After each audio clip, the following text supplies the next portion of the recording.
Hello and welcome to another edition of Tech Tip Tuesday.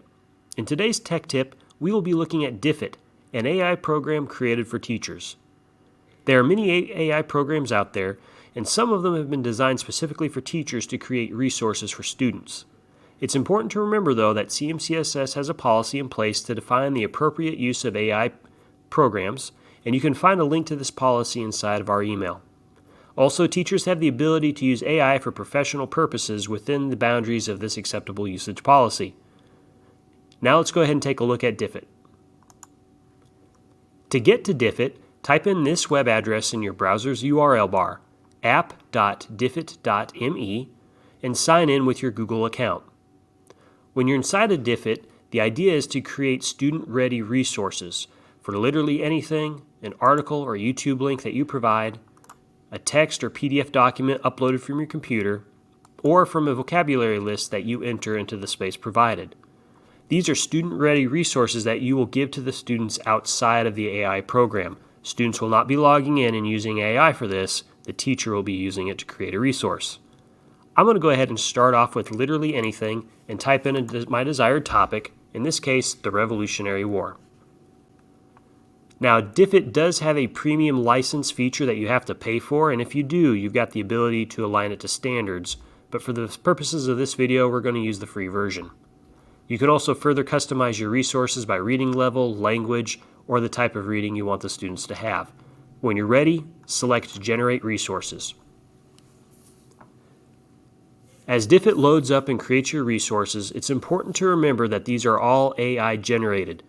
So teachers need to go ahead and proofread and look through each resource very carefully before they give them to your students. Look for inaccuracies or anything that may be inappropriate.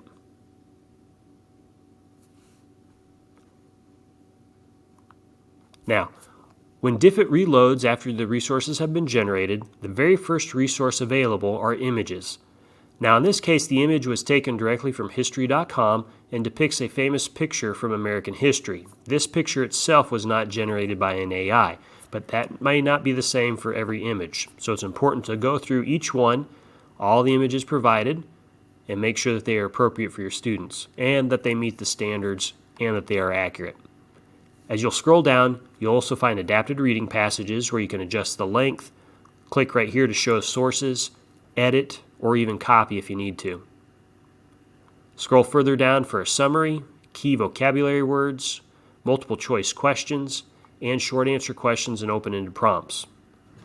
Once you have found that this meets the needs of your students and your standard, go ahead and click on the button to get student activities.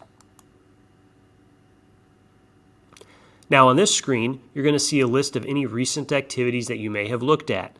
If you scroll farther, you'll find more available.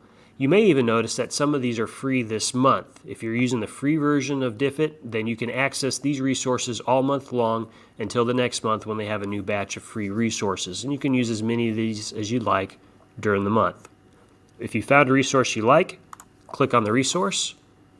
And on the next screen, you're going to be able to preview the resources by clicking right here on the left and looking at them in the thumbnail.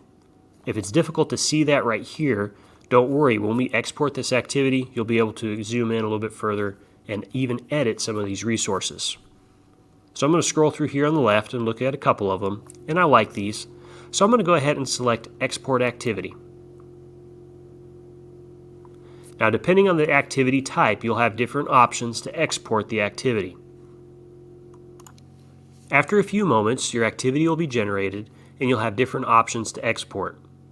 If you're using one of the free this month activities, or if you've purchased the premium license, you'll have more options available. In this case, since I'm using the free option, I can open this up in Google Slides, share it directly to Google Classroom, download as a PDF to my computer, or as a PowerPoint. If I download the PDF, then I will not be able to edit anything inside of the activity. But if I open it up in Google Slides or as a PowerPoint, I can edit it there and then share with my students. I'm going to go ahead and select Open Google Slides, and a new tab will open up. You may even be prompted to connect this to your Google account, and if so, go ahead and give it permission. Now, I mentioned earlier that it was difficult to see the activity inside the previous screen, and right here it's even smaller. Inside of Google Slides, I can zoom in and click on the magnifying glass and look and be able to read through the activity. I can then select my arrow option click right here in the text box, and then I can edit and change this if I need to. And as I scroll through, I can look at the different activities and see if they meet the needs for my students. And then from here, I can share this with my kids the way I would normally share any kind of Google activity. Now, let's go ahead and take a moment, and I'm going to pause the video and open up a Google form that you can create inside of Diffit. Alright, so I went back a step, and instead of getting more activities by clicking on that button at the bottom, I'm going to go ahead and export this directly to Google Forms. From here, I can check the boxes of the items to include inside of my Forms quiz, and I'm going to go ahead and leave all of them checked, and then click Export. After a few moments, this will generate the activity inside of Google Forms. And now I'm going to go ahead and open up that form, and in the new tab I will have a Google form that I can then look through and read through, edit and change if necessary. Also notice that there are several different questions down here at the bottom that I can go ahead and make this into a Google Form quiz for my students and send it to them by clicking on the send button, preview, anything I need to do for my students. If you've got any questions about using AI or Diffit in particular, please reach out to Instructional Technology and we'll be glad to help.